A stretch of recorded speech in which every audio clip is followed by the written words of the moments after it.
Good afternoon. Good afternoon, esteemed participants. I trust that the break has provided an opportunity for reflection and regeneration as we continue our journey of learning, professional development.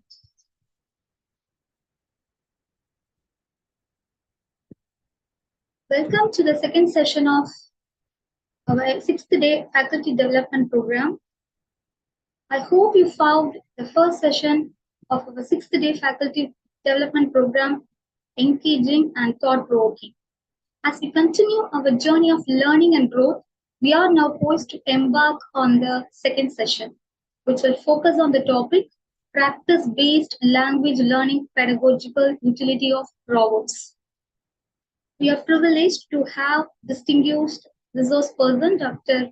P. Rani Priyadarshini, who will lead our discussion and share their expertise with us. I encourage you all to actively participate, and your contribution and perspectives are an integral part of a collective learning experience. Without further delay, let's commence our second session and embrace the wealth of knowledge and ideas that await us.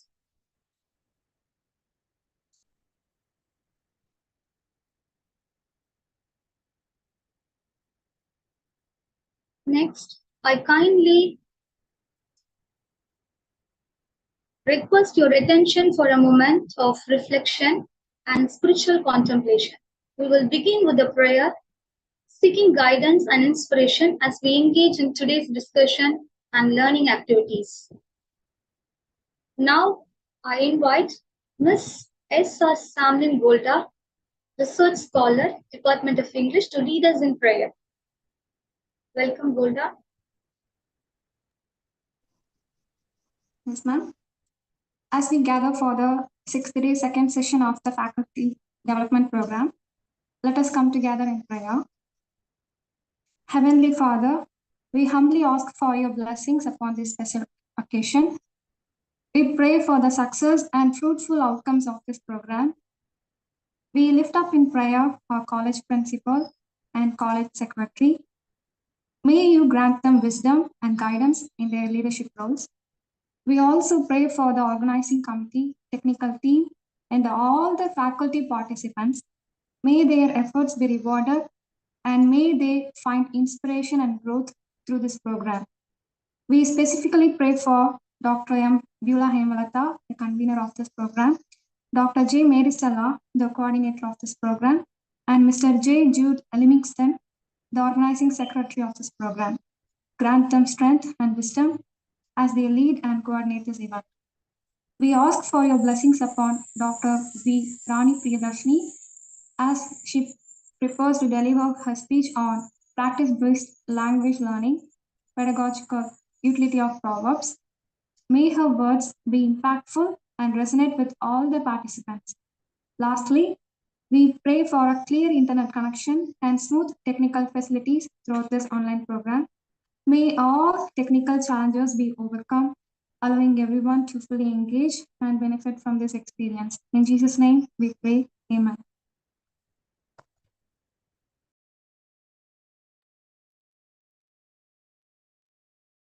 Thank you, Ms. Samlin Golda, for leading us in that moment of reflection and spiritual contemplation. Let us carry the spirit of reflection and mindfulness with us as we proceed with today's session. Once again, thank you, Golda, for guiding us in this moment of prayer. Next, we will have a reading from the Holy Bible. I would like to invite Mrs. K. Eunice Salome, research scholar and assistant professor of English, to share with us a passage that holds significance for our gathering today. Welcome, Eunice. Thank you, ma'am. The Bible portion taken for today's reading is 1 John chapter 4, verses 7 to 12. Dear friends, let us love one another, for love comes from God. Everyone who loves has been born of God and knows God. Whoever does not love does not know God, because God is love. This is how God showed his love among us. He sent his one and only Son into the world that we might live through him. This is love, not that we loved God, but that he loved us and sent his Son as an atoning sacrifice for our sins. Dear friends, since God so loved us, we also ought to love one another. No one has ever seen God, but if we love one another, God lives in us and his love is made complete in us. Here ends the lesson.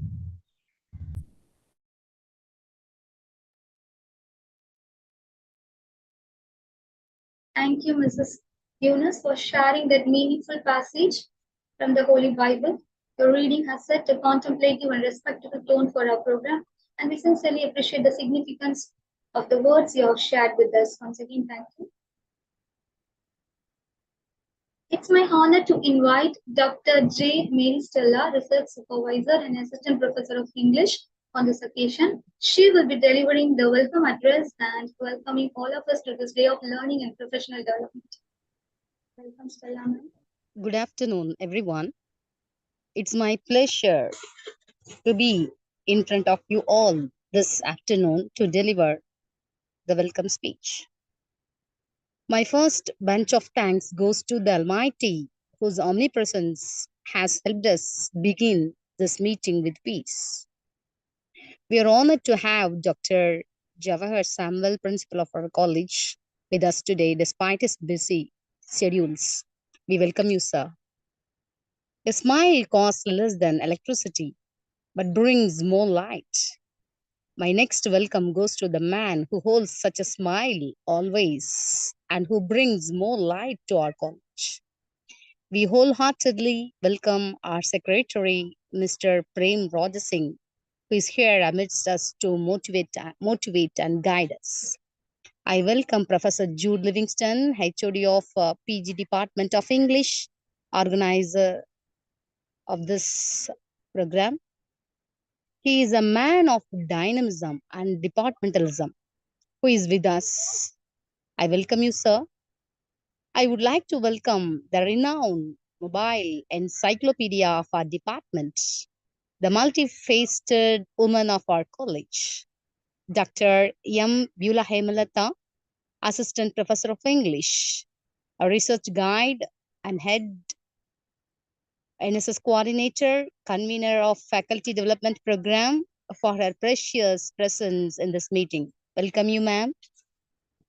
I extend my cordial welcome to our chief guest, Dr. Rani Priyadarshini, Assistant Professor of English, VOC College, Thuthukudi, who have generously agreed to share their expertise with us. I welcome you, ma'am. I would like to welcome our organizing committee members for their efforts. I am extremely happy to welcome all the faculty members of various colleges for this program. Finally, I welcome one and all gathered here for this program. Thank you. Thank you.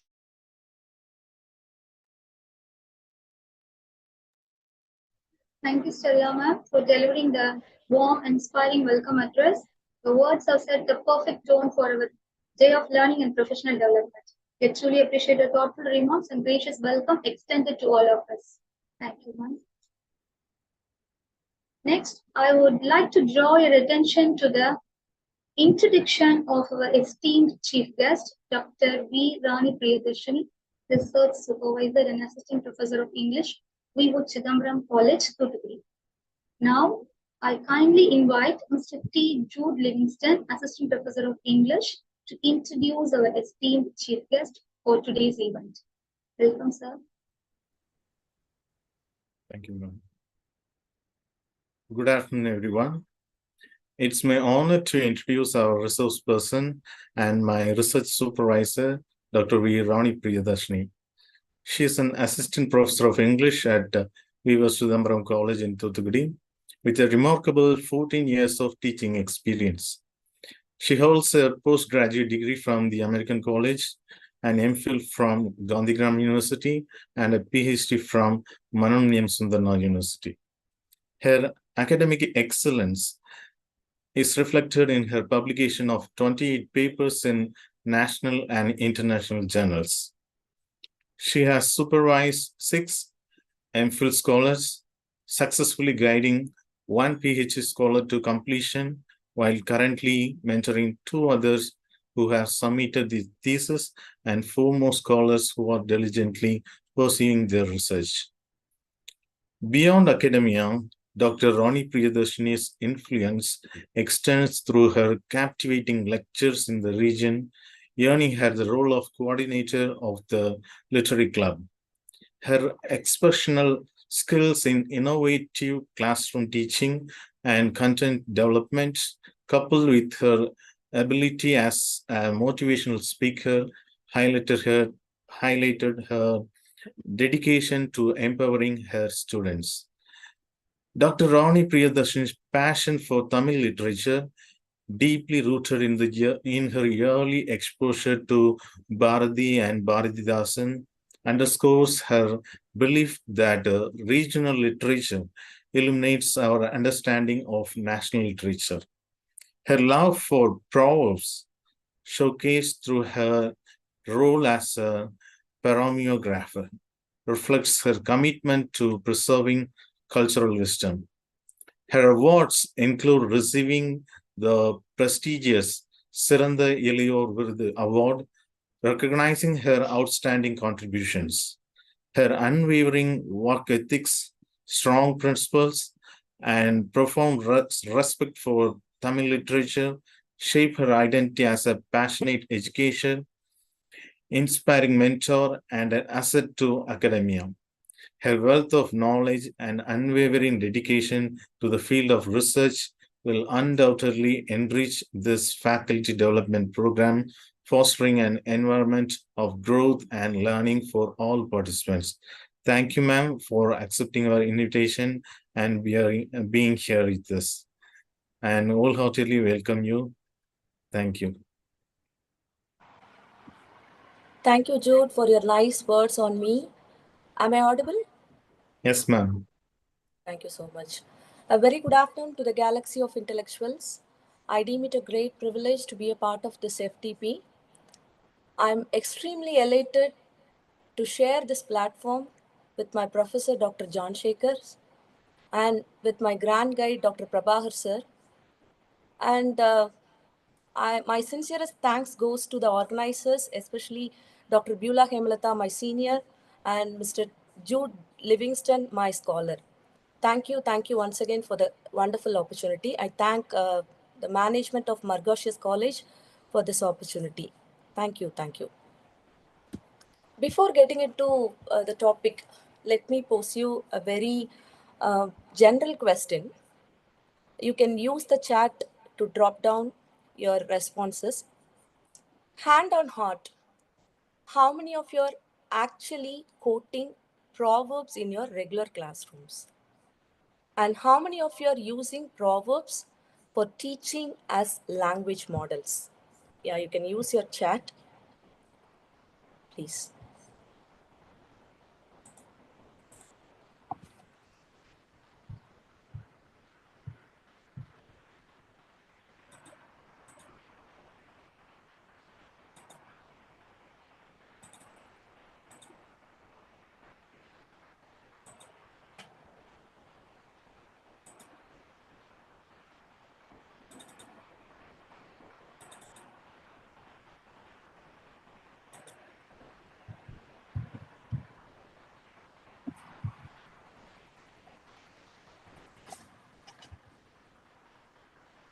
No response?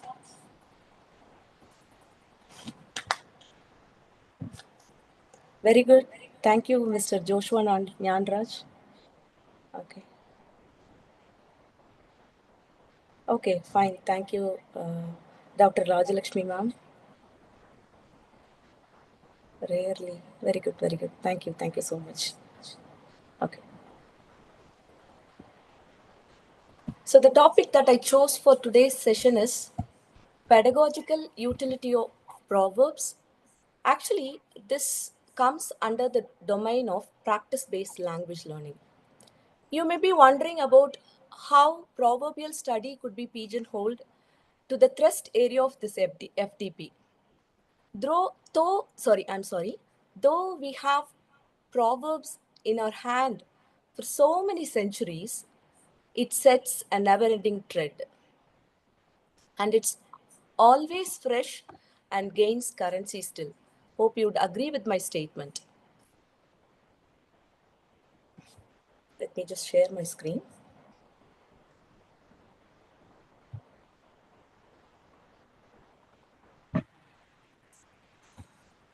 So I have shared some definitions by the famous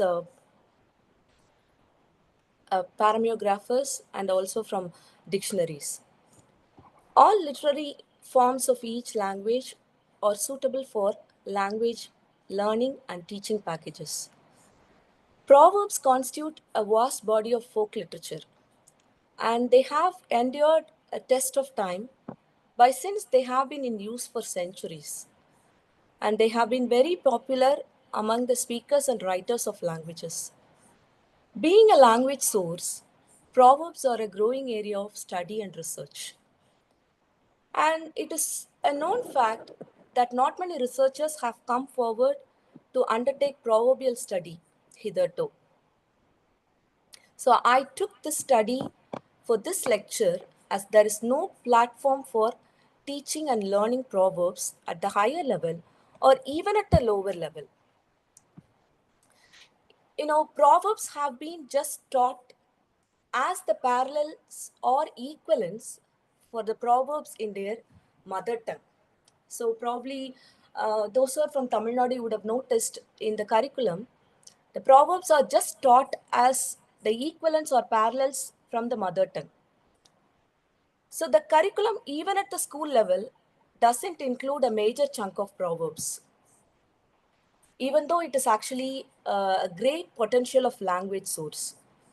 And students also come across proverbs via the speakers of people, famous personalities, or via reading books and newspapers. And English proverbs, no doubt, provide a repertoire of experience and expressions from which the second language learners could draw out language models for use in situations which they actually encounter and come across in life. And a judicious use of them in appropriate situations, either in speech or in writing, will render authenticity to both exercises. Hope you'd agree with my statement. And if you look at the word proverb, that could be divided into two different words. Actually, it is of Latin origin. The first one, pro, that means publicly. The second one, verbium, which means proverb is a short, well-known sentence or phrase that states a general truth about life or gives wisdom or advice. So it is actually derived from a Latin word. And as I've already pointed out, proverbs are also a large body of wisdom literature whose origin is actually equated with antiquity, and the brevity of the proverbs stemmed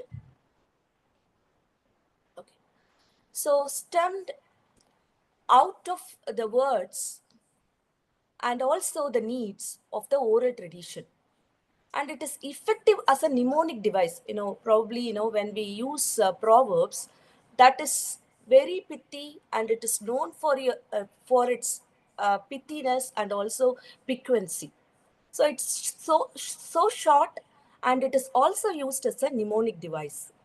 And proverbs are constructed as the wealth of folklore. So that's been actually mentioned in the slide.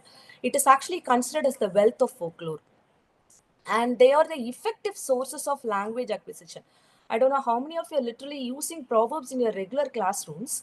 If I start exploring the pedagogical utility of proverbs one by one, you will definitely wonder.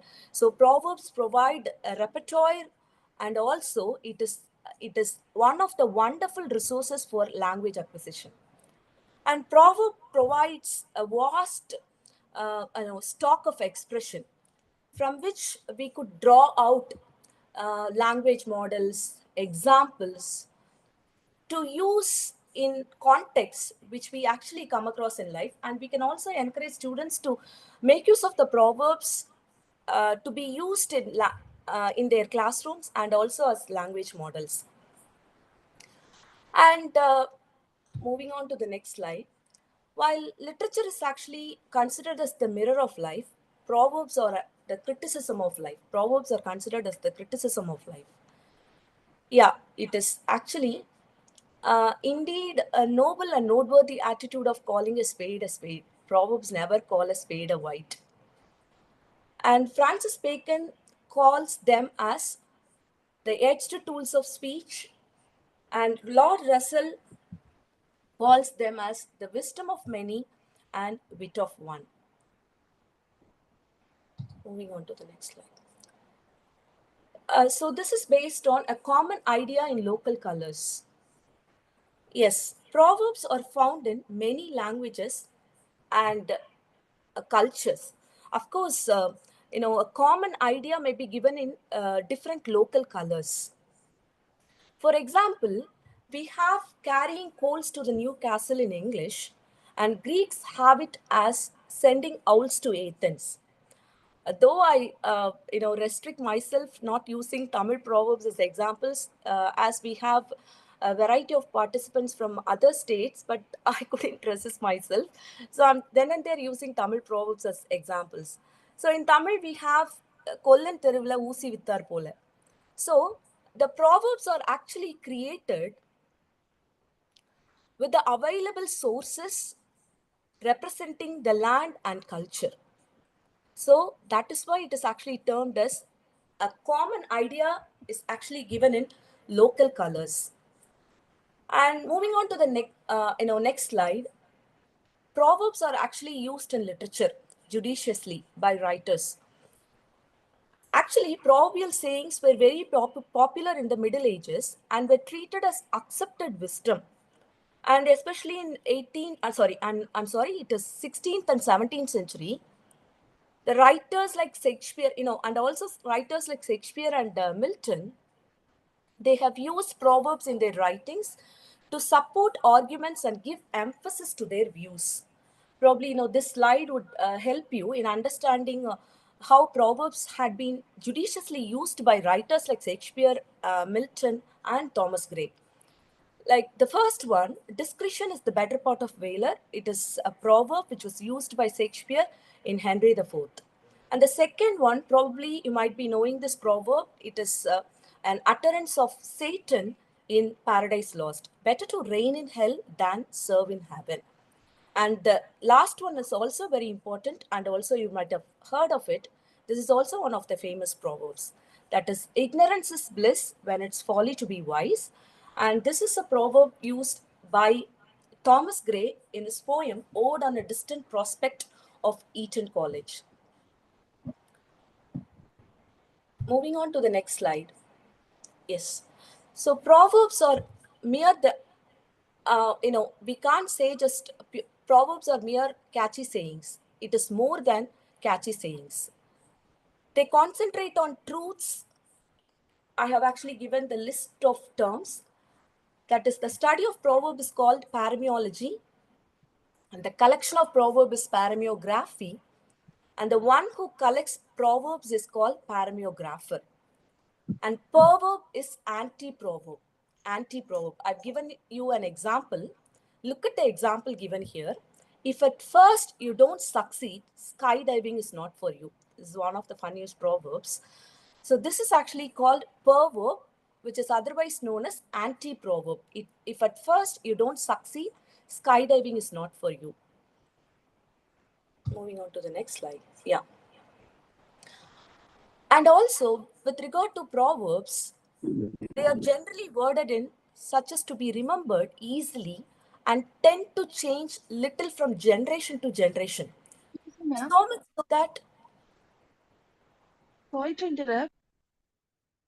yeah, tell me, ma'am. Your slides are not changing. I'm sorry to interrupt you. There is a technical issue, I think so. 1 minute, 1 minute. Oh, I'm sorry. 1 minute.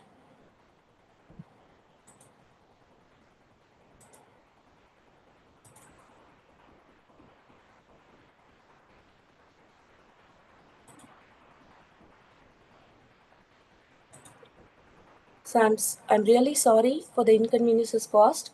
Is my screen visible?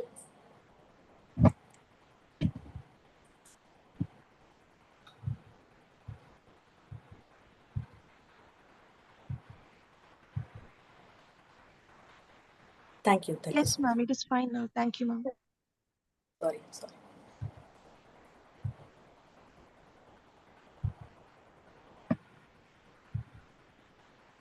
Okay.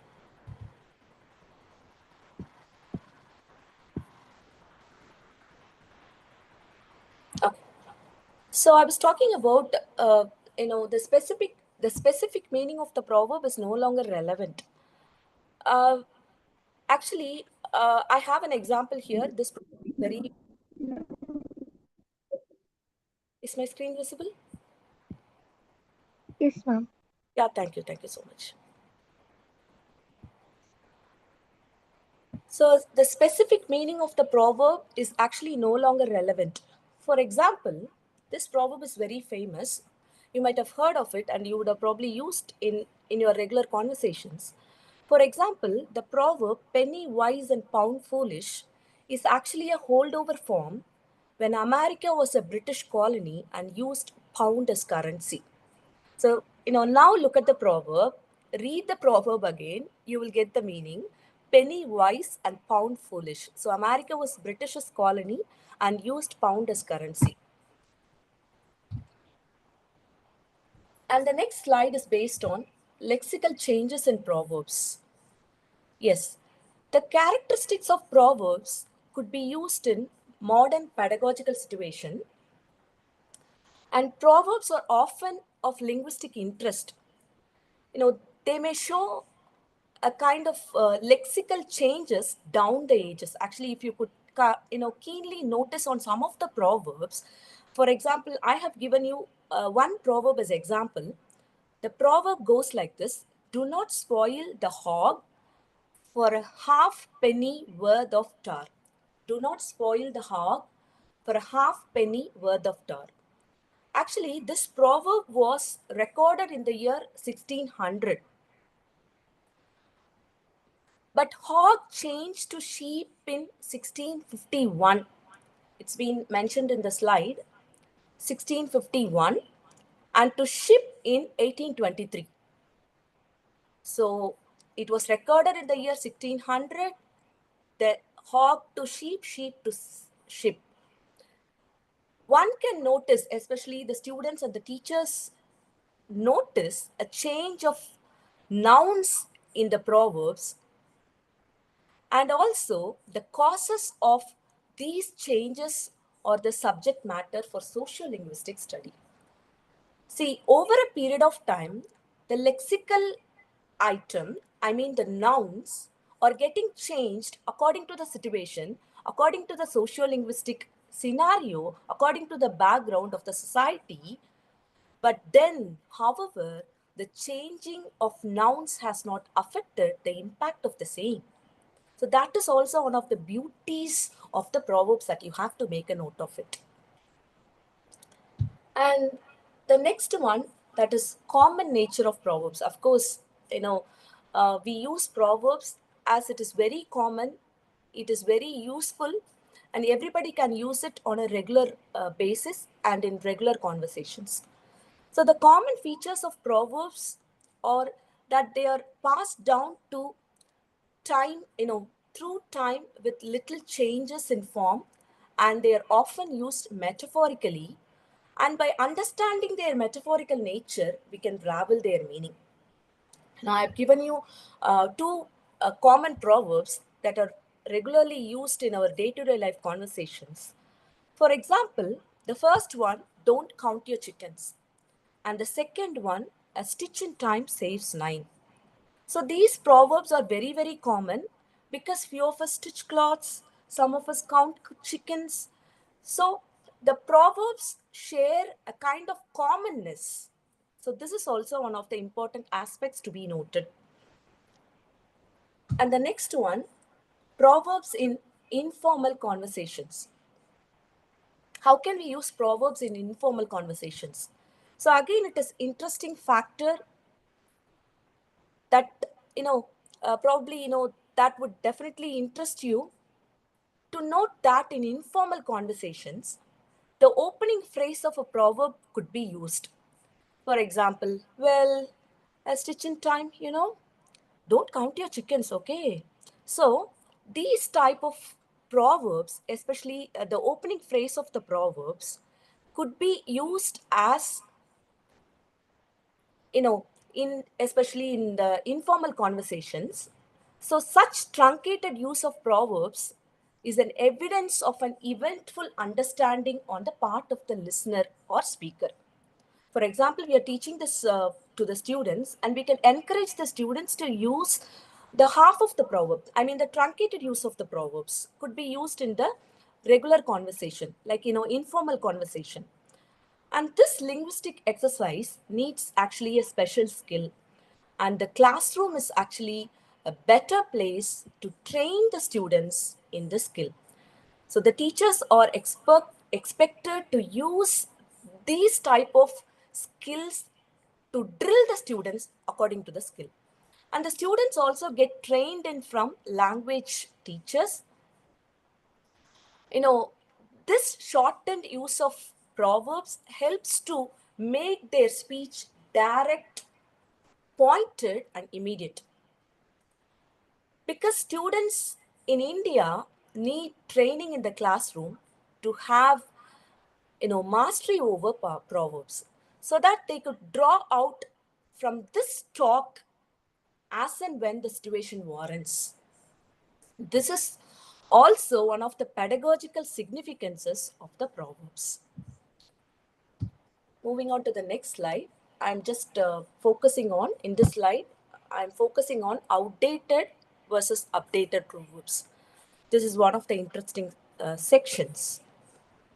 So there are some proverbs undergone a serious, rapid social change, and the modern outlook questioned the veracity of the proverbs. For example, look at the first set of proverbs that's been highlighted in green color, that is outdated. The first one, a woman, a dog, and a walnut tree, the more you beat, the better they be. How cruel the proverb is. I don't know whether this proverb is existing or not, but it's so cruel. A woman, a dog, and a walnut tree, the more you beat, the better they be. And the second one, Candlemas Day, put beans in the clay. So if you look at the first proverb, the first one is anti-woman. And in the modern days, this seems to be irrelevant. I'm not sure whether the vice versa is happening. I'm not sure. It's up to you completely. But, if you look at the second one, this may not be understood or be applicable for an urban society when the world is tending to become more secular. That is the first point. Because this is one of the religious proverbs, religion-based proverbs are not actually used. Especially Candlemas is a Roman Catholic festival of the purification of the Virgin Mary, which is actually celebrated on the 2nd February. Obviously, this may not be of much significance among the other sects of Christianity or even among the non-Christians. So these proverbs need not be included in the education system, of course. So that's why I call these two as outdated. Coming to the second set of proverbs, updated. So some pithy sayings like proverbs are of recent origin, and they are on universal predicaments. Such proverbs absorb the universal character. See, when all you have is a hammer, everything looks like a nail. So these proverbs could be used in our regular conversations and also in our language classrooms. When all you have is a hammer, everything looks like a nail. In Tamil we say, "Arandama kannukku irundadellam pei." The second one is, justice delayed is justice denied. So, the two proverbs demonstrate a greater reach of application when compared to the ones listed in the previous set, outdated. The two proverbs above the first two proverbs, have the ability to circulate, thrive, and evolve in a variety of social and academic situations. So such proverbs should be included in large numbers in any teaching program. So that is why I just categorized the first one and the second one as outdated and updated. Moving on to the next slide. And of course, proverbs are truly international. It is interesting to note that many proverbs are truly international. Of course, the American proverb, the first one is American. A bird in the hand is better than 1,000 in the garden. The second one is the Portuguese version. Better a sparrow in the hand than two flying. And the Tamil version goes like this. கையிலிருக்கும் கலாக்காயை கலாக்காயை மேல் நாளை கிடைக்கும் பலாக்காயை விட கையில் இருக்கும் கலாக்காயை மேல். So here is a good chance for a language teacher to train the students in rewriting the proverbs, keeping the semantic import intact. So as language teachers, we can ask the students to rewrite such proverbs in their own words, keeping the meaning intact. For example, I've given you one example. There is a proverb in English that goes like this: all are not saints that go to church. This could be rewritten as all are not thieves that the dogs bark at. So likewise, you can also, as a language teacher, you can also ask your students, giving the original proverb, and ask the students to rewrite the proverbs in their own way, keeping the meaning. So definitely, this would be a very good language exercise regarding writing skill. So if you want to enhance the writing skill of your students, obviously, this is going to be a rocking exercise. And the next one, proverbs from folktales. And this is one of the most interesting sections, I would say, and my personal favorite too. Some proverbs come from folktales. For example, I've given two examples. First one, don't count your chickens. Of course, this is one of the famous, very common proverbs, popular proverb. Don't count your chickens before the eggs are hatched. It is actually derived from a folk tale of a girl, peasant girl, who was carrying a basket full of eggs, daydreaming about the soon-to-be hatched chickens, ultimately dropping the basket. So these are some of the proverbs, this is one of the proverbs, which is actually the condensation of the fable or parable into single phrases. So proverbs from folktale, this is actually a condensation of a fable or parable. The second one is again an interesting proverb, a Burmese proverb. This is actually a Burmese proverb. The proverb goes like this: I'm not angry, but the buffalo's tail is shorter. If you have just a cursory look at the proverb, the apparent meaning of the proverb will not give you any insight, or you will not get the meaning of the proverb. Only when you look at the background story or the folktale behind it, you will understand the meaning of the proverb. Actually, this is a Burmese proverb. The proverb goes like this: I'm not angry, but the buffalo's tail is shorter. So it is supposed to have emerged from a farmer's story. Actually, a farmer was plowing his land. He was very hungry, and his wife was also late to bring his food. Out of his extreme hunger and anger, he cut the buffalo's tail. And on his wife's arrival, he would have uttered the statement, I'm not angry, but the buffalo's tail is shorter. So, a resourceful teacher, the story behind the proverb, if any, is necessary to understand the meaning of the proverb, of course. Because as I've already pointed out, the cursory look will not give you the clear insight of the proverb. A resourceful teacher could collect such stories and tell the students while teaching proverbs. And also, these type of exercises of expanding them, it actually provides a knowledge of the story behind.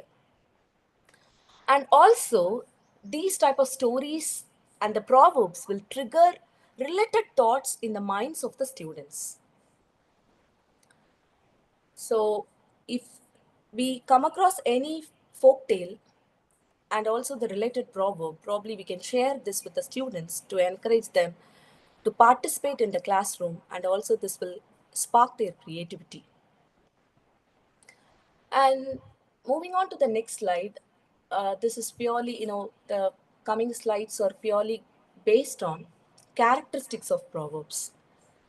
When it comes to the context of characteristics of proverbs, this could be easily understood in the phrase few words, good sense, and fine image. So the characteristic features of proverbs can be realized through the saying. I have quoted that saying in the slide. Proverbs are like butterflies. Some are caught and some fly away. Of course, we don't have all the proverbs. We just have got only some, only a little proverb. And exploring the characteristic features of proverbs, probably, I've given you the list of characteristic features. Apart from that, I've also come out with some rare characteristic features that we can find in proverbs. I'll just explore one by one. So exploring the characteristic features of proverbs in language classrooms could definitely trigger the creativity of the students and make them come out with different characteristics of proverbs. And this is one of the interesting pedagogies to teach language and literature through proverbs.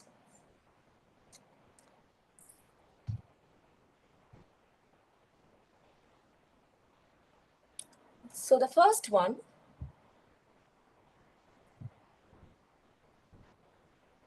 okay, it is actually of Latin origin. It is a Latin word, a formal Latin word, a priori. That means, the proverbs are using facts or principles that are known to be true in order to decide what the probable effects or results of something will be. For example, the given proverb, the bearer knows the burden.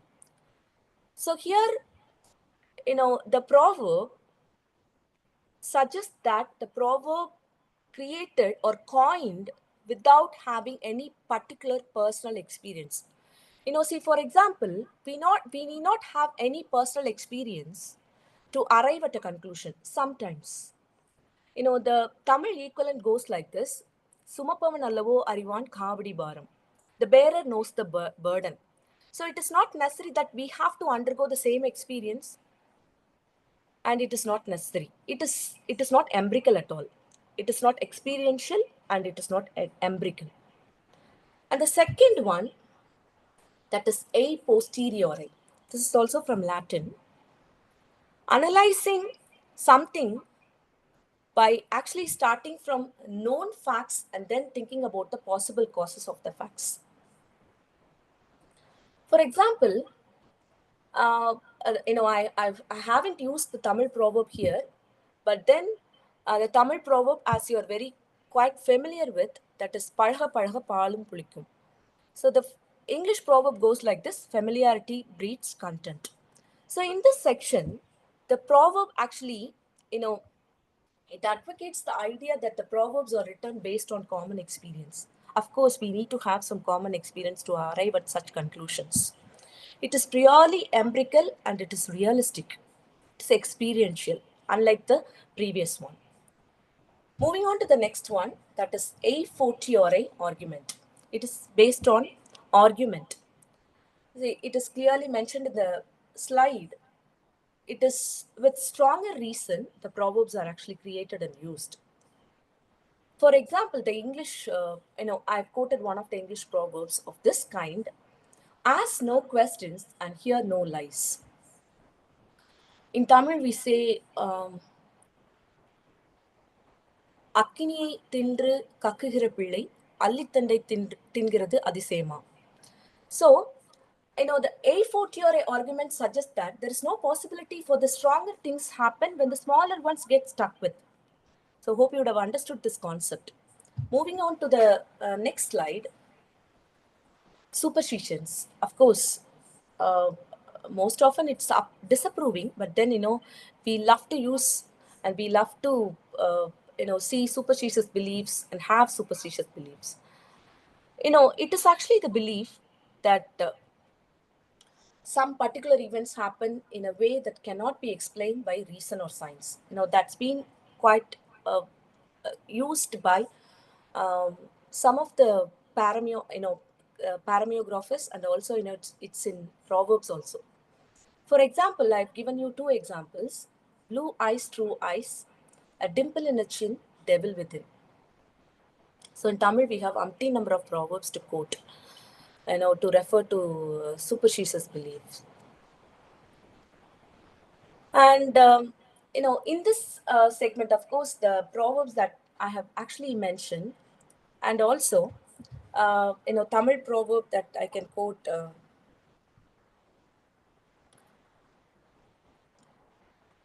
This is also one of the famous proverbs you might have probably heard of. அப்பன் சோற்றுக்கு அழுகிறான், பிள்ளை கும்பகோணத்தில் கோதானம் செய்கிறான். So this is one of the typical superstitious beliefs that's been recorded in Tamil literature. And the next one, that is rhetorical question. Of course, rhetorical question that is asked for the sake of asking. We know the answer, but even then we ask this question. For example, is there any wage for doing a pleasant thing? And the second proverb is also one of the rhetorical questions that's been used as a proverb: who offers bread to a baker's child?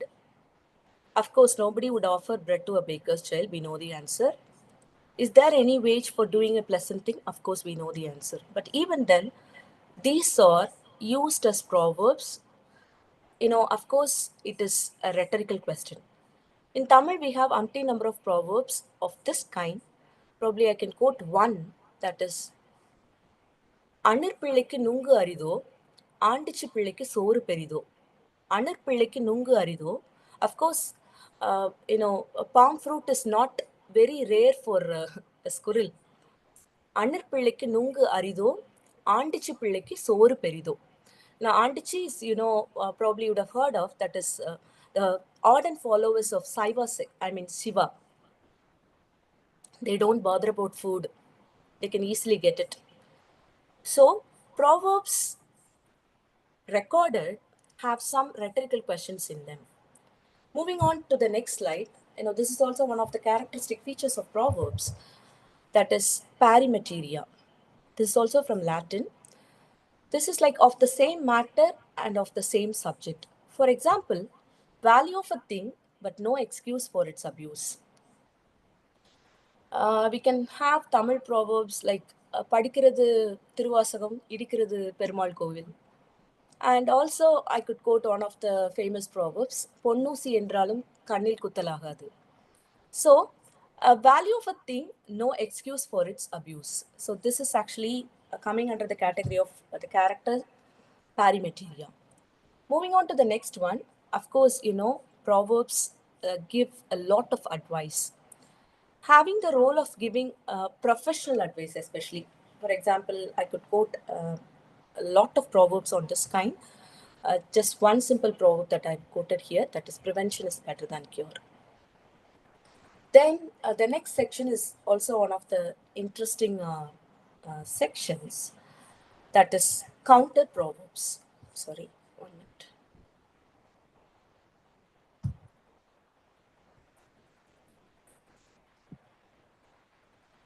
So if proverbs actually, evidence the wisdom of people, it's been clearly mentioned in the slide. You can take a look at it. Of course, this is also called paradoxical proverbs or counter proverbs or contradictory proverbs. I have also used this the same type of exercise in the upcoming slide also. You can make a note of it probably if you need. For example, many little things do not make much. The opposite one is little drops make an ocean. In Tamil we say, எட்டு குஞ்சு அடித்தாலும் சட்டிக்கறி ஆகாது.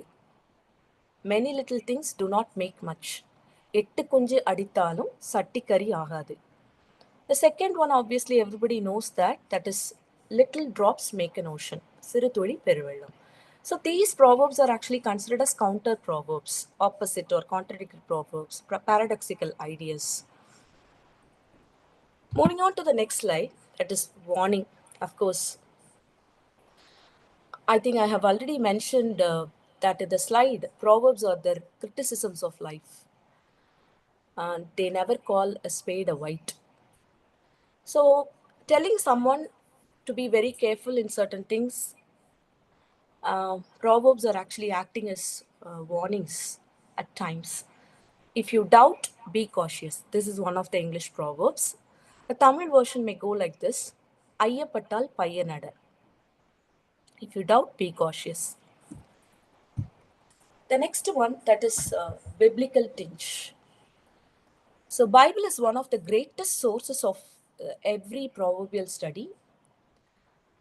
And the biblical proverbs, and they are derived from Bible, and they are also forming a great sources of proverbs. For example, I've just given only one example. You can have so many examples from Bible. That is, pride goes before fall. The Tamil version goes like this: விழுதலுக்கு முன்னானது மனமேட்டிமை. Pride goes before fall. Moving on to the next slide. So this is one of the interesting sections, and also my personal favorite. Some proverbs give a part of the meaning, leaving the rest to the listener's imagination.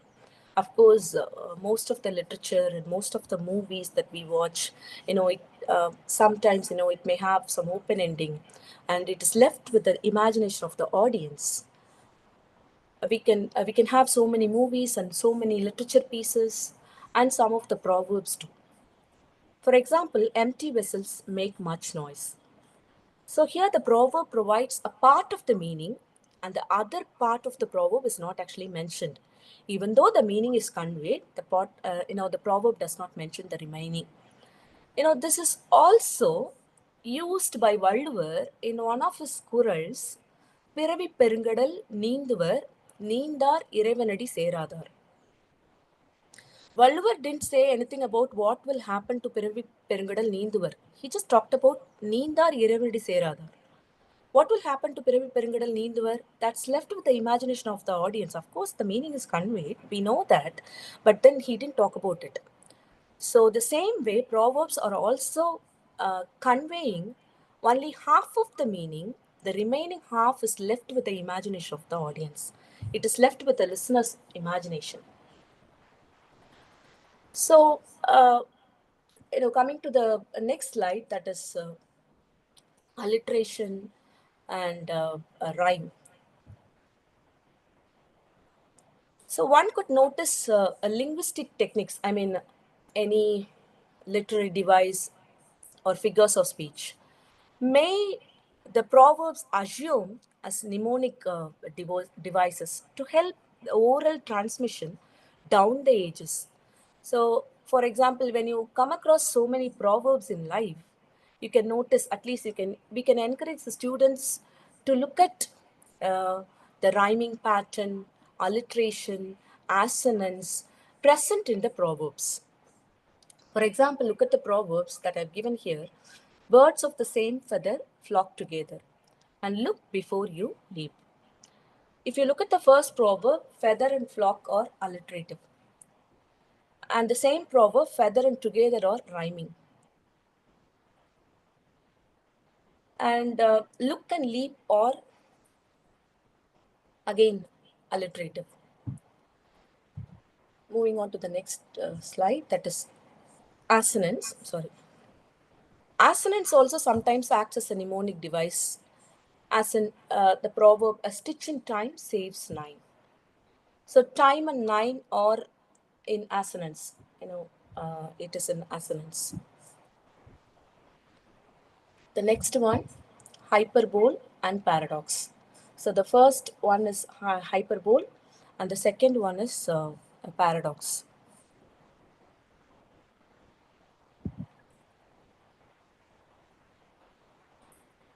If you look at the proverb, the first one, fling him into the Nile and he will come up with a fish in the mouth. This is actually an Arabic proverb. This proverb has judiciously used hyperbole to express its idea effectively. Fling him into the Nile and he will come up with a fish in his mouth.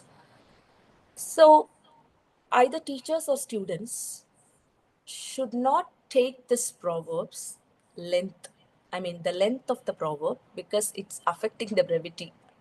Brevity is the soul of wit. I'm just talking about the characteristics of proverbs. In proverb, brevity is also one of the characteristics of proverbs, but here it actually affects the brevity. But even then, you need not consider this. In this case, it affects the brevity. In its original Arabic form, it must have been brief. We're not sure actually. I'm not sure. Sorry, I'm not sure. It must have been brief in original Arabic form. But in English translation, it is translated like this: fling him into the Nile and he will come up with a fish in the mouth. This is one of the examples to highlight hyperbole, that is mere exaggeration. We can teach the literary device hyperbole to students with the help of this proverb. And again, we have a proverb that is no answer is also an answer. This is one of the examples of paradox. Moving on to the next slide, that is ellipsis and parallelism. The first one comes under the category of ellipsis, first come, first served. Second one, that is one of the examples of parallelism, that is nothing ventured, nothing gained. As I was talking about counter proverbs, these two proverbs are also counted as counter proverbs. That's otherwise called contradictory proverbs or paradoxical ideas shared in proverbs.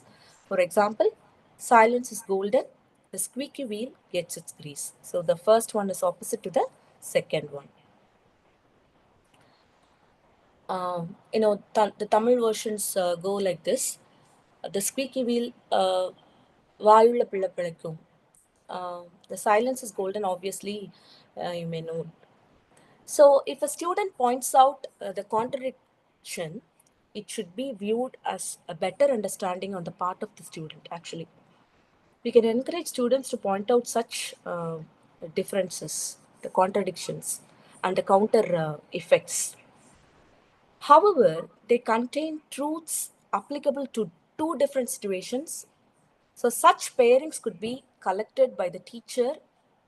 The language teachers are encouraged to collect such proverbs to teach the difference in situational background, and the teacher could explain the things by using these proverbs. So other than, the rare characteristic features that I have actually come out with regard to the characteristic features of proverbs, proverbs are basically epigrammatic due to piquancy, and they are from hearsay tradition, rhyming, alliterative, poetic, casual statements, and sometimes humorous and ridiculous too. The proverbs that we have come across so far would have definitely triggered some kind of humorous and ridiculous aspect. Apart from the characteristic features of proverbs, so I have also drawn, moving on to the slide, that is talking about the utility of proverbs.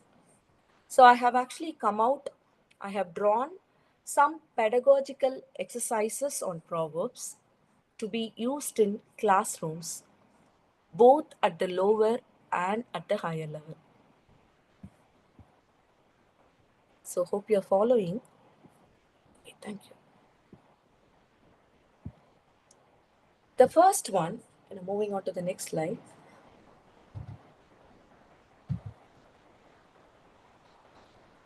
So these points are going to be discussed in the upcoming slides. The first exercise, look at the exercise given. The students are asked to read the items given in 2 columns.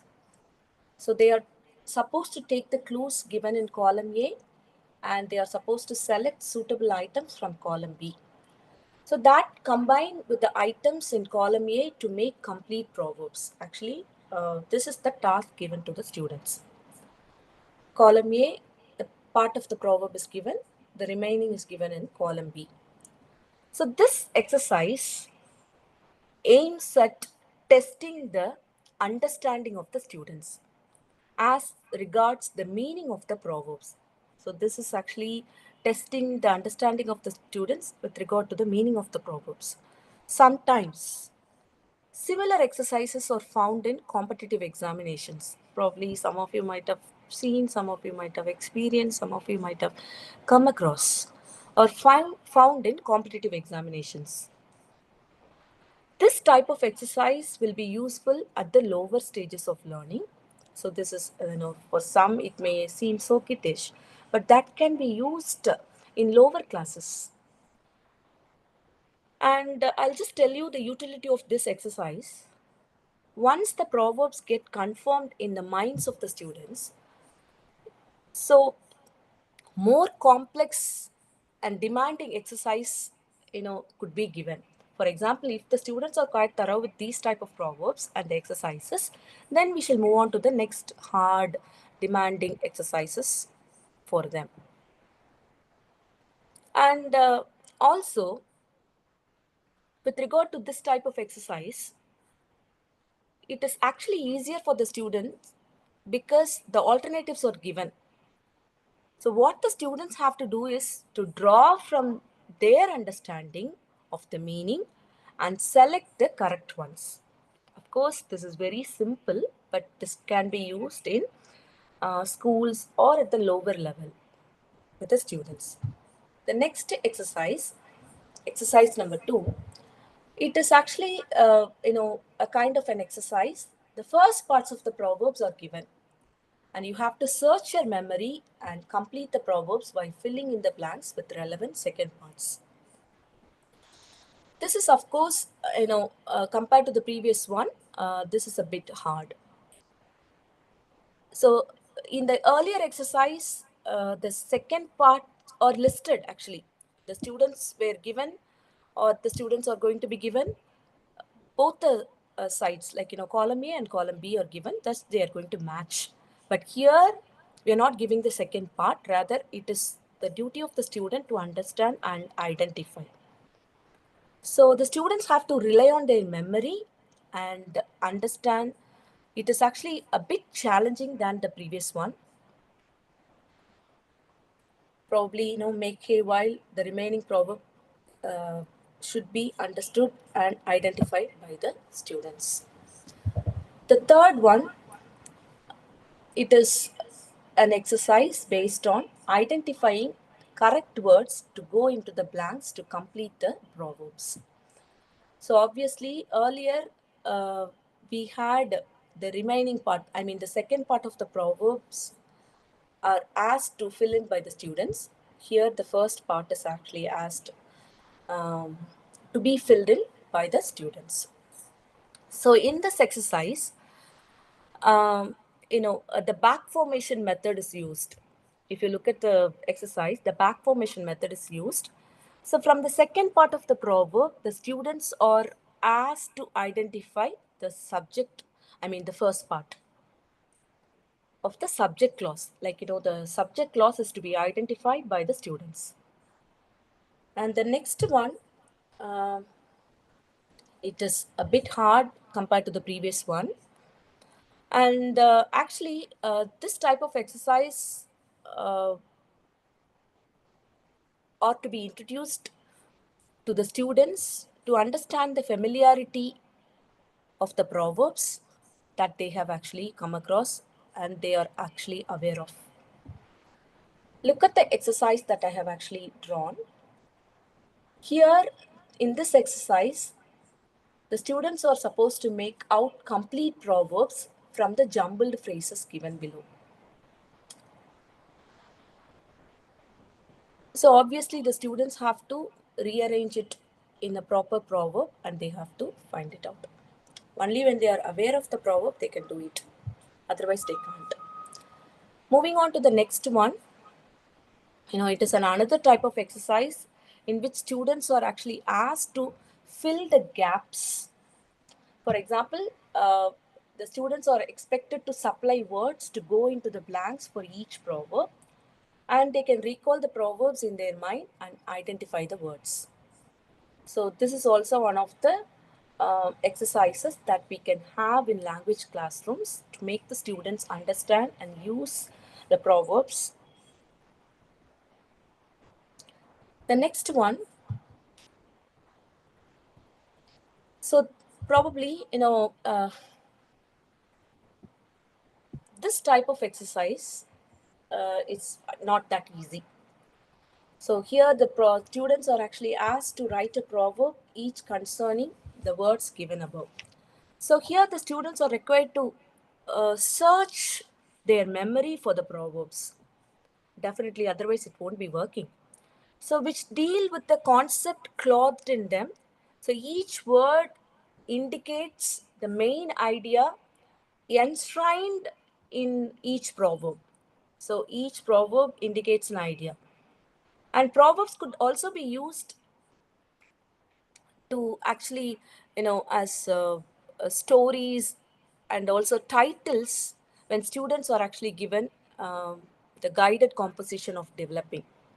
Now, this type of exercise will trigger their understanding of the proverbs, and also they can use the proverbs as titles of any articles or any essay that they are actually making. And also especially these type of exercises are helping the students to write a story and having the title, suitable title from proverbs. So this will be really helpful for the students. Moving on to the next one. This is quite a hard exercise. This can be practiced and exercised only in higher level of language students. So this can also be practiced as an oral exercise. And in the classroom, especially in language classrooms, this type of exercise tests the comprehension of the story and also the grasping of the meaning of the proverb. So this is fit for an advanced level of learners. As I've already pointed out, this type of exercises can be used only in maybe college students or higher secondary students. So here, the proverbs are given as options. The students have to go through the hints provided, and they have to choose the right title, and they have to develop the hints, and they have to understand the story behind, and also they have to come out with a proper title.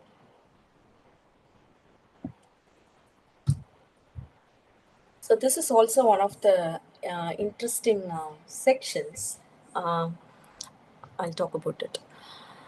Proverbs are actually of great interest of cartoonists and humorists and advertisement makers, especially those who are actually involving in journalism. Those who are reading newspapers might have definitely come across some proverbs used as titles of newspaper articles. So we can arrange this, it is like we can arrange such sessions, and through those sessions, we can encourage the students, those who are literally very much interested in journalism, with proverbs. So this is one of the evergreen areas. Advertisement is, of course, an evergreen area.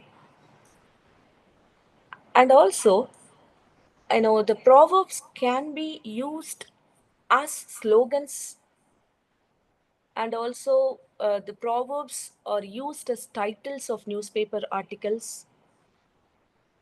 This will definitely trigger the creativity of the students, and also this will create a lot of interest in them. if they are quite interested in moving on to journalism and other stuff. For example, I think I have come across this proverb as one of the newspaper articles titles. No, not only one of the newspaper articles titles, but also I've come across this proverb is used as title in so many times in newspaper. The pot called the kettle black. Probably when they are talking about youngsters and old people involving in politics, sometimes the old people are mocked by youngsters. So that time this proverb can be used. The pot called the kettle black. Now the Tamil version is more beautiful. It goes like this. காவோலை விழுந்ததென்று குருத்தோலை சிரித்ததாம். So this type of exercise, I've given you, probably this will create a lot of interest in you also, I'm sure. For example, look at the examples that I provided here. Throwaway prices are up to this month end. Make hay while the sun shines. Rush now to make the most in your favor.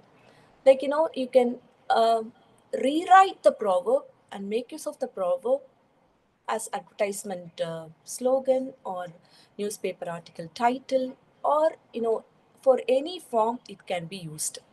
So this is one of the interesting exercises that can be practiced in language classrooms that will definitely spark the creativity of the students. So look at the next one. Probably, a pen is mightier than sword. Use the mightier so and so. Like, you can mention any of the pen to embark on a successful career. So all that glitters is not gold, but the one that is glittering in this particular jewelry is a pure Cadian gold. So of course, these type of rewriting of proverbs not only enhancing the writing skill of the students, but also sparking the creativity of the students, and they can have their career in any of the fields. And moving on to the next slide, this is one of the important aspects to be noted. In Chinese schools, in A.H. Smith's books, Proverbs and Common Sayings from Chinese, it actually refers to a wonderful method followed in Chinese school to teach Chinese proverbs. Actually, it is quite mandatory in Chinese schools.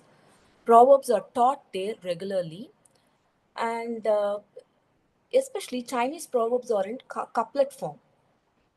So the teachers would reveal the first part of the couplet. The second part of the couplet should be revealed by the students. So in that case, Chinese schools are giving much importance to the importance of proverbs among the young children and young learners.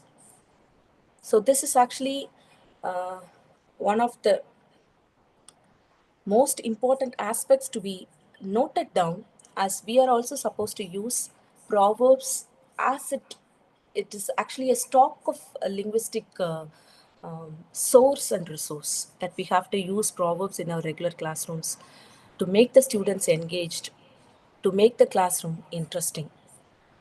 So apart from the language and literature exercises on proverbs, similarities between the regional and national proverbs could also be taken into consideration for the pedagogical utility of proverbs.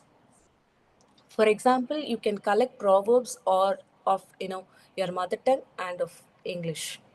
You can compare proverbs of your mother tongue and the national language, that is English. You can find a lot of similarities, though they are created in cross-cultural and cross-linguistic language, but suggesting a same idea, similar idea. For example, I can quote umpteen number of proverbs of this kind. There is a proverb. It is actually a French proverb, if my guess is right. It is actually a French proverb. French is talking about an American. He talks about an American as white speak with a forked tongue. But the Tamil proverb goes like this. Kundoni solgiravalukkum irunakku, kattu viriyanukkum irunakku. The proverbs created in Anglo-Saxon land and antique Tamil land do not have any relation they don't share any sort of unity, either, linguistic unity or cultural unity. But they share a unified phenomenon through the proverbs. And also, if you could take this proverb, this is one of the famous proverbs, and we have been regularly using this proverb. Adimel adiyedithal ammiyum nagarum. Of course, this is rooted in Tamil culture. We have this ammi and everything from Tamil culture. And the English version goes like this. Little strokes fell great oaks. Oak is actually a tree that is grown in North America, which is no way connected in Tamil, which is no way connected to Tamil land. But even then, the proverbs are created in different lands using the available source from their own land, from their own culture. Now, this is also one of the famous proverbs. Like, don't draw Peter to pay Paul. Kadithenga eduthu valipilayar kudikadu. Paul and Peter are actually English names. Kadithenga, valipilayar, shoplifting, all those things, happens here, in Tamil culture. Typical representation of Tamil culture. So these proverbs created in different lands could be collected, if you're quite interested in proverbial study, or even, you can use these proverbs in your language classrooms to make the students understand the classroom and also to get interest in the language classroom. So you can use these parallel proverbs, the equivalent proverbs, to teach the linguistic oneness, semantic oneness, though they are created in cross-cultural and cross-linguistic land. So actually, in a classroom situation, a resourceful teacher could highlight these similarities if they are, actually finding such examples the teacher handles in the classroom. So this will help the learners in the classroom, and this will also help the learners to understand proverbs in a better light. It will also develop the learner's curiosity to look for such similarities when faced with bilingual proverbs outside the classroom. It is not only for to be used in the classroom, language classrooms, but also if you create such interest among the students, that will not stop. The students will not stop. So they will definitely go in search of proverbs outside the classroom situations. So definitely, this is one of the pedagogical interests in highlighting these similarities. I think I have just quoted only one or two proverbs. There are umpteen number of proverbs to be quoted and to be worked on.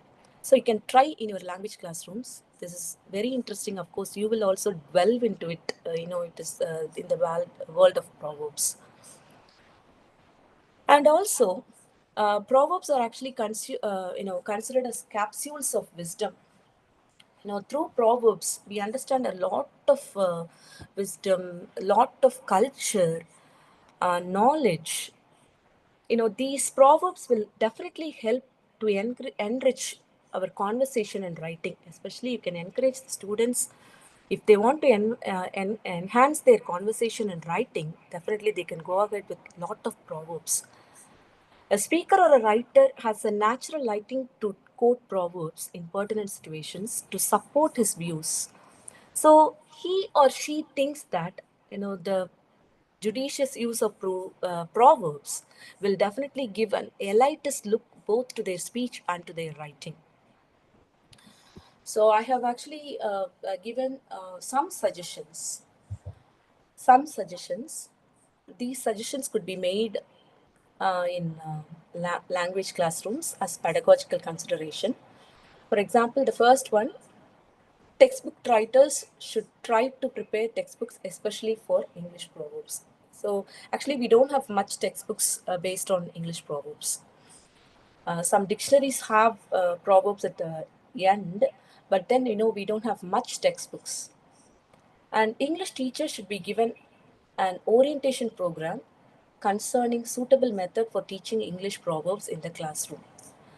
And this is one of my suggestions. I don't know how far it's going to work, but even then you can try. A greater place should be assigned to the study of proverbs in the syllabus for all the classes. This is my humble suggestion, because it is a stock of knowledge. It is a stock of resource. So we can use proverbs to teach both literature and language in the classrooms. And classroom situation must provide a room for learning such treasures of language and literature right from the lower level to the collegiate level. And again, yeah. So these are all some of the suggestions that I have actually given to language teachers. So proverbs, especially, it is a knowledge of good stock of knowledge. Of course, it provides, resource for the classrooms to be used. And I think the language models and also the exercises that I have brought in here for this lecture would have definitely be useful in your classrooms, in your language classrooms. And also, with the help of the proverbs, you can teach both literature and language. I think I'm repeating this point because, I insist on it. And the exercises that I have brought in here and the language models that I've brought in here are completely unconventional. So earlier, or even the schools have some kind of traditional method of teaching proverbs. So the exercises and the language models that I have brought in here are completely unconventional. So this unconventional method of proverbial study, like this, adds an iota of thrill and paves way to learn and use proverbs in an effective manner in your language classrooms. So recapping the previous discussions, my exploration establishes the remarkable value of proverbs comprehensively. Thus, the proverbs have both pedagogical and life value to be taught and to be known by each and every human being, every individual, to make their lives a fruitful one. So hope you'd have found the session very useful. Thank you. Thank you so much for the opportunity given. Thank you.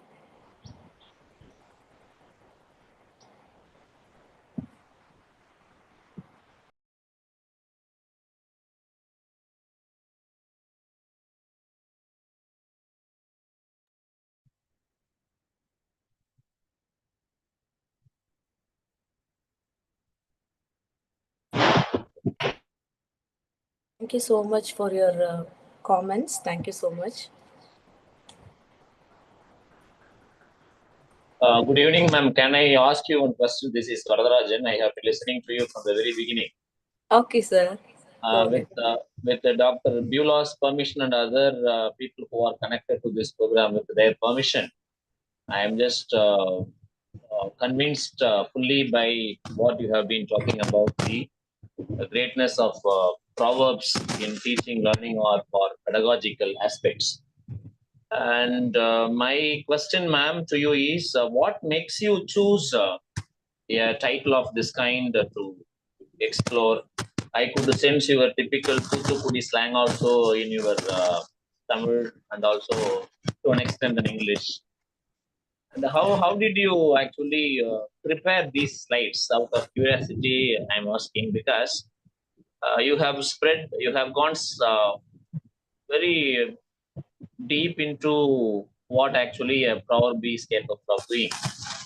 And it is again an unexplored area, which means when you said something in Tamil, I was able to supply an equivalent also. That is again variety is the spice of life.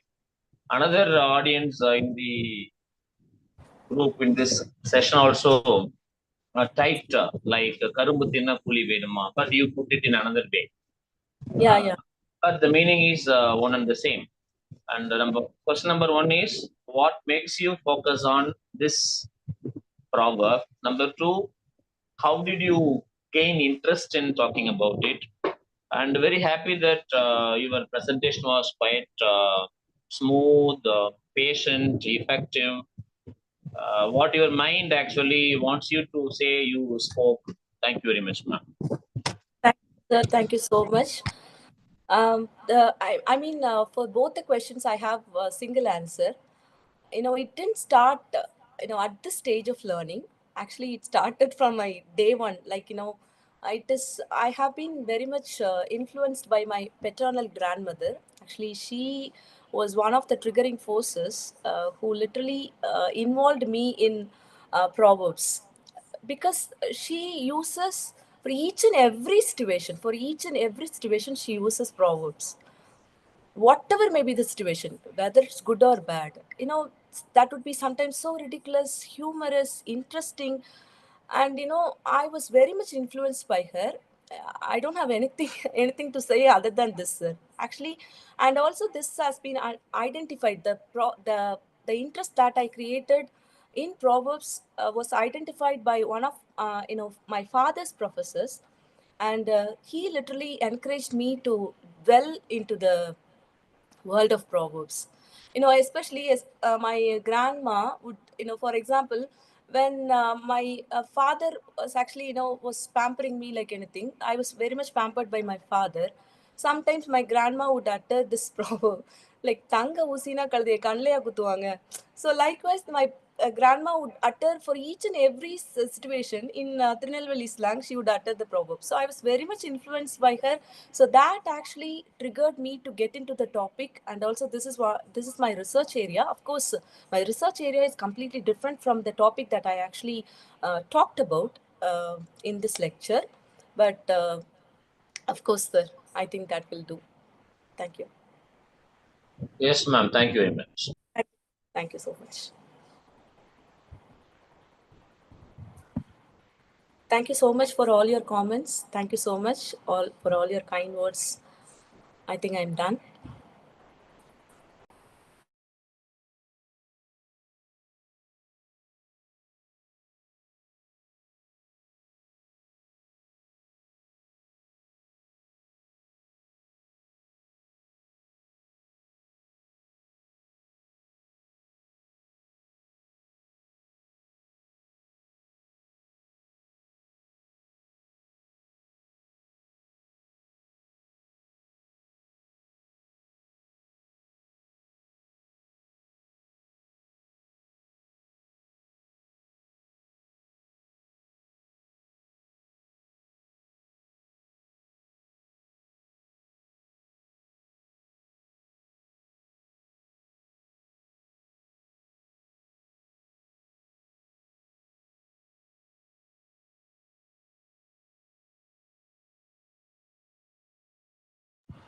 Actually, sir, I know I'm answering Mr. Joshua Nyandraj's question. All that glitters is not gold. It's actually an English proverb. The Tamil equivalent goes like this: மின்னுவதெல்லாம் பொன்னல்ல. Sometimes, the proverbs are uh, translated from English to Tamil, but it's not the all. It is not the case with all the times. Mostly, the proverbs, as I've already pointed out in my lecture, mostly the proverbs that we have in our hand are equivalents, parallels, not translations. This is one of the myths that I broke. Because if you could consider the origin of Tamil land, it is one of the oldest languages of the Dravidian language. English is of recent origin, but the proverbs created in both the lands, of course, they share unified phenomenon, though they belong to cross-cultural and cross-linguistic lands. Sometimes, very rarely, translated versions are also there, but mostly we have proverbs in our hand or equivalents, not translations.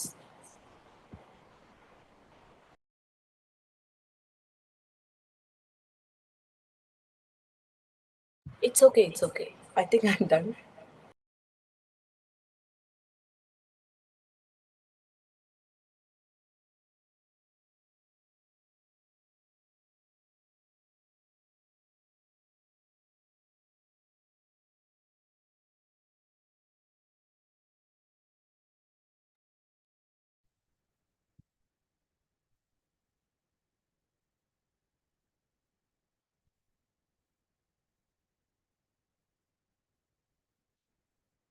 Thank you, ma'am. Thank you, ma'am, for the enlightening speech, the pedagogical utility of proverbs and practice-based language learning. Your expertise and passion for this important subject have provided us with valuable perspectives that will undoubtedly benefit our approach to language education. Thank you so much, ma'am. On behalf of everyone present, I extend our sincere appreciation for your valuable contribution to today's program. Thank you, ma'am. Thank you. In closing, I would like to express our deep appreciation to all who have made this gathering possible. Now I invite Dr. M. Beulah Hemalada, Research Head, Supervisor, and Assistant Professor of English, to give the vote of thanks.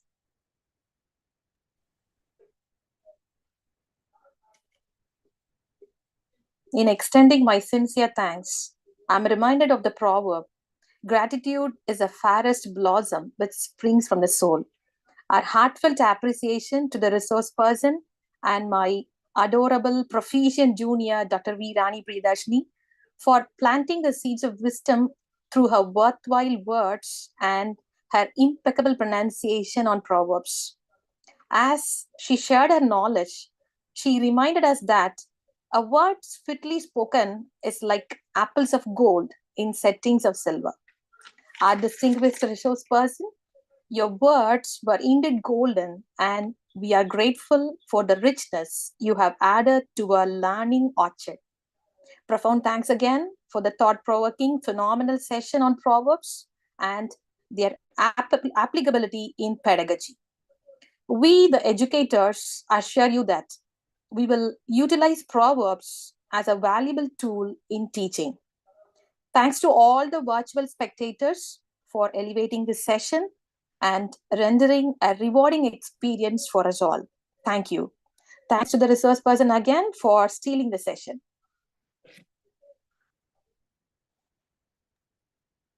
Thank you, Beulah ma'am. Thank you. Our appreciation for your thoughtful words and for taking time to recognize the hard work of everyone involved in the program. Thank you, Beulah ma'am, for your enthusiasm and dedication to the program. Participants, that brings us to the end of the second session of 6th day faculty development program. I hope you have enjoyed the insightful discussions and gained valuable knowledge from our esteemed speaker. Before we conclude, remember that learning is a continuous process, and the knowledge gained here will undoubtedly empower you to excel in your respective fields. I invite you all to join us for tomorrow's session, where we will delve deeper into the relevant topics and continue our journey of learning and growth. Thanks once again to our speaker, participant, and everyone who has made the session a success. Thank you. Have a great day.